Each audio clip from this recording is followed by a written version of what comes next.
গত বছর হামাস বাহিনী যখন ইসরায়েলে ক্ষেপণাস্ত্র হামলা শুরু করে তখন দেশটির উত্তরাঞ্চলে শেলি লোটানের খাদ্য বিষয়ক স্টার্টআপ কোম্পানির যাত্রা কেবল শুরু হয়েছে। হামলা শুরু হলে ইসরায়েল সরকার ওই অঞ্চল থেকে সব নাগরিককে সরিয়ে নেয়। ওয়াশিংটন পোস্টের প্রতিবেদনে বলা হয়েছে, যুদ্ধ শুরু হওয়ার পর ইসরায়েল সরকার শেলি লোটানের 2 কর্মচারীকে সামরিক বাহিনীতে নিয়ে যায়। যে কর্মচারীদের ডাকা হয়নি তারা আরেক কর্মচারীর বাবা মায়ের বাসায় ভূগর্ভস্থ কক্ষে সেই স্টার্টআপের কার্যালয় সরিয়ে নেন।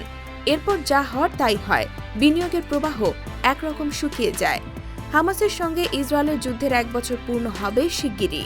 হামাসের সঙ্গে যুদ্ধবিরতির লক্ষণ নেই বললেই চলে। এর মধ্যে শুরু হয়েছে লেবাননে হিজবুল্লাহ বাহিনীর ওপর হামলা। এই পরিস্থিতিতে লোটানের ব্যবসা কোনোভাবে টিকে আছে। সরকারের উপর ক্ষোভ বাড়ছে লোটানের, সেই সঙ্গে অর্থনৈতিক চাপও বাড়ছে।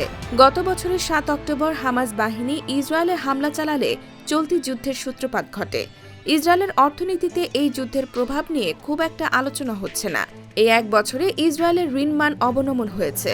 মোট দেশজ উৎপাদন জিডিপি সংকুচিত হয়েছে। হাজার হাজার ব্যবসা প্রতিষ্ঠান বন্ধ হয়ে গেছে। অনেক মানুষের চাকরি গেছে।